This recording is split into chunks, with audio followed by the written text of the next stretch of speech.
সে আশ্রয় দিতে পারবে। রাসূল কিছু উপঢৌকন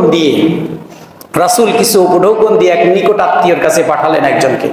সে বলল, না, আমি নিরাপত্তা দিতে পারবো না। আরেকজনের কাছে পাঠানো হলো, সেও বলল, আমি নিরাপত্তা দিতে পারবো না। 3 নাম্বার খাদিজা রাদিয়াল্লাহু তাআলা আনহার দূর সম্পর্কের এক আত্মীয়ের কাছে কিছু হাদিয়া তৌফা দিয়ে পয়গাম পাঠানো হলো। তিনি বললেন, আমি নিরাপত্তা দিতে পারবো। তো মক্কা ভূমির সেই সময়কার আইন ছিল, কারোর অধীনে কেউ থাকলে তার স্বাধীনতা থাকতো না। অর্থাৎ রাসূল আগে দিনের দাওয়াত দিতে পারছে, এখন দিনের দাওয়াত দিতে পারবে না।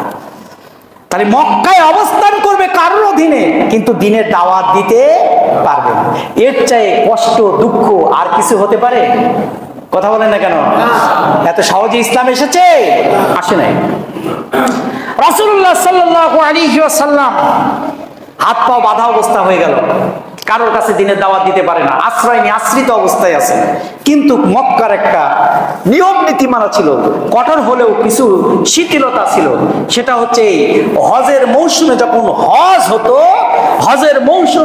হজ হতো তখন সবাই ছিল স্বাধীন, সবাই ছিল কি? আর এই মোক্ষম সুযোগটাই মুহাম্মদুর রাসূলুল্লাহ গ্রহণ করেছেন, যে বিভিন্ন জায়গা থেকে হজ করার জন্য আসবে, মদিনা থেকে আসবে, সিরিয়া থেকে আসবে, শাম থেকে আসবে, ইরাক থেকে আসবে, তাদের কাছে দিনের দাওয়াত পৌঁছেছেন। যার কাছে এই দিনের দাওয়াত নিয়ে গেছেন, আর তারা বলেছে পাগল।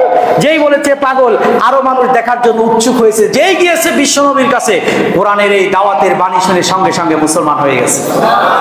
লোক সংখ্যা বাড়ছে না কমছে? প্রথম বাড়ছে 12 জন। কয়জন? 12 জন। বিশ্বনবী 12 জনকে মদিনায় দিন প্রচারের জন্য পাঠিয়ে দিলেন, যে আপনারা মদিনায় যান, মদিনায় গিয়ে দিন প্রচার করেন। তখন তারা বললো, আমাদের একটা শিক্ষক দেওয়া দরকার। রাসূল 17 বছরের মুসাবকে বেছে নিলেন। কাকে? 17 বছরের মুসাবকে বেছে নিলেন। মুসাব ইবনে উমাইরকে বললেন, মুসাব ইবনে উমাইর, এই 12 জনের লিডার হলো তুমি, মদিনাতে গিয়ে এই 12 জনের সাথে দিন প্রচারের কাজ করো। মুসাব গিয়েছেন, যাওয়ার পরে কোন একদিন একটা খেজুর বাগানের ভিতরে খেজুর বাগানের কর্মচারীদের কাছে দিনের দাওয়াত দিচ্ছেন। কর্মচারীদের কাছে কি দিচ্ছেন? দিনের দাওয়াত দিচ্ছেন। মুসাব ইবনে উমাইর মদিনায় কোন একটা খেজুর বাগানে বসে মুসাব ইবনে উমাইর দিনের দাওয়াত দিচ্ছেন। দূর থেকে বাগানের মালিক দেখে বলছে, এই ছোকরা কি বলে, একে এই খেজুর বাগানের ভিতর থেকে যত দূরতে পারো একেবারে উষ্টায় বের করে দাও। কিন্তু যার কাছে বলছে, গোলামের কাছে, ওই মালিক জানতো না যে গোলামও ইসলাম কবুল করছে। সুবহানাল্লাহ বলবেন না?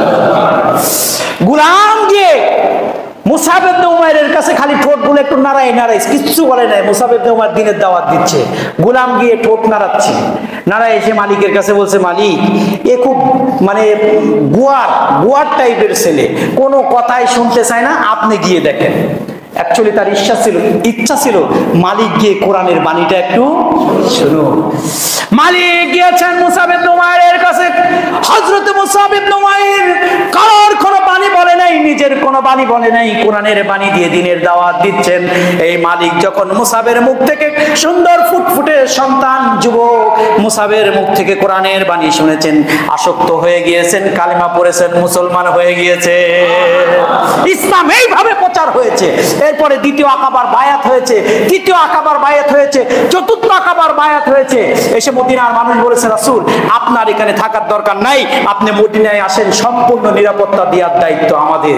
ইসলাম এটাকে ফু দিয়ে উড়িয়ে দেওয়া যাবে না, এটাকে প্রচার করার, পৌঁছায় দেওয়ার, এর বিস্তৃতি করার, এর আলোকে পরিপূর্ণতা দান করার মালিক কে? সুতরাং প্রিয় ভাইরা আমার, ইসলামের এই জীবনটা এত সহজ নয়। যারা হকের উপরে থাকবে তাদের এই বাধা আসবে কিনা? আল্লাহ তাআলা আমাদেরকে আগামীতে হকের পক্ষে থাকার মতো তৌফিক দান করুক। রাসূলুল্লাহর এই জীবন চরিত অনুসরণ করে প্রকৃত রাসূলের উম্মত হওয়ার তৌফিক দান করুক। আমিন।